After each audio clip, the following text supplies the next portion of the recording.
Já, mas o pedido da PGR acontece na mesma esteira, logo depois do novo depoimento que Mauro Cid deu ontem lá no STF. O tenente-coronel voltou a dizer que Bolsonaro e militares discutiram, sim, uma minuta golpista. Por isso, a gente aciona novamente, então, a Janaína Camelo, que está acompanhando desde ontem esse depoimento. Você tem mais detalhes do que Mauro Cid falou dessa vez? Foi alguma coisa mais específica e diferente dos outros depoimentos anteriores, Jana? Pois é, Márcia, o Mauro Cid, ele falou na condição ali de informante em juízo, né? E isso em relação às ações penais sobre os outros núcleos, o núcleo 2, o núcleo 3 e o núcleo 4, porque agora está na fase ali de depoimentos de testemunhas, de acusação e de defesa desses núcleos. Então, o Mauro Cid falou ontem com relação a essas ações penais, na condição de informante, para dar mais esclarecimentos sobre essas acusações a esses réus, são 23 réus ao todo, e ele confirmou tudo que ele já havia dito em delação premiada, também em interrogatório, quando ele falou aqui no STF na condição ali de réu do núcleo crucial, né?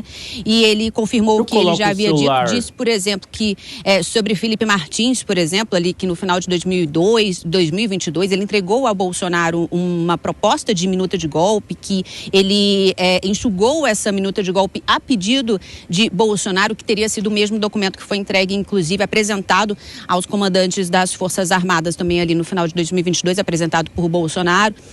Voltou a dizer também sobre aquela reunião na casa de Braga Neto com militares, né? Uma reunião que teriam sido discutidas, segundo Mauro Cid, ações ali para causar um caos social e que logo depois dessa reunião, ele recebeu dinheiro de Braga Neto, numa sacola de vinho, que seria para entregar ali para militares, um dos militares que estavam participando ali dessa reunião, segundo Mauro Cid, que seria um dinheiro que poderia ser para financiar um plano que tinha sido discutido na casa de Braga Neto. Então, nenhuma informação nova de fato, Márcia, mas ele reconfirmou ali muito do que ele já tinha falado em delação premiada, também em interrogatório.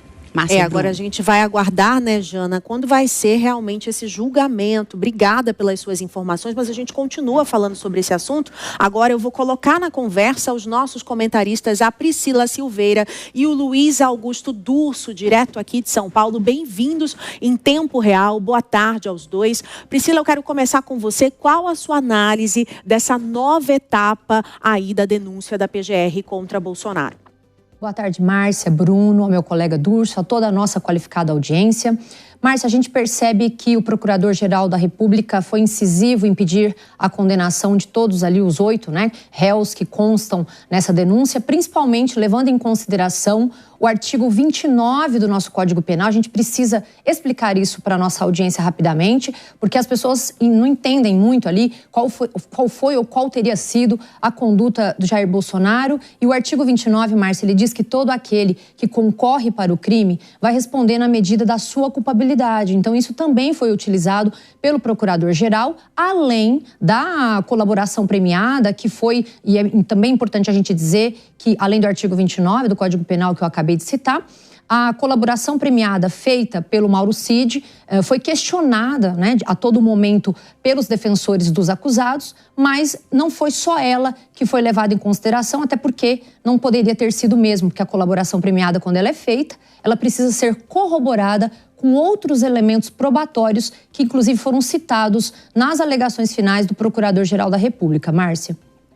Perfeito, Priscila, obrigada pela sua análise. Eu converso agora então com o Luiz Augusto Durso sobre esse mesmo tema. Durso, qual o peso da delação de Mauro Cid? Ela tem um peso maior do que as outras investigações, as outras, testemunhas desse inquérito? Boa tarde, Márcia, Bruno, doutora Priscila e toda a audiência da Jovem Pan. Márcia, o peso dessa delação para esse processo foi muito relevante. Até porque foi a prova inicial ali a dar viabilidade para as outras investigações.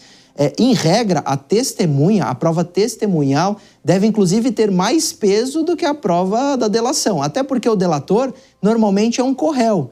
Então ele está ali fazendo uma delação para tentar minimizar a sua conduta, a sua pena e a sua responsabilidade. Então, se presume que pode haver ali alguns elementos de exagero, alguns elementos que ele precisa, inclusive, corroborar com prova judicial. Então, a delação, ela sozinha não vale de nada, esta é a verdade. Mas O que o procurador fez ontem, é importante falar, nós estamos em fase de alegações finais.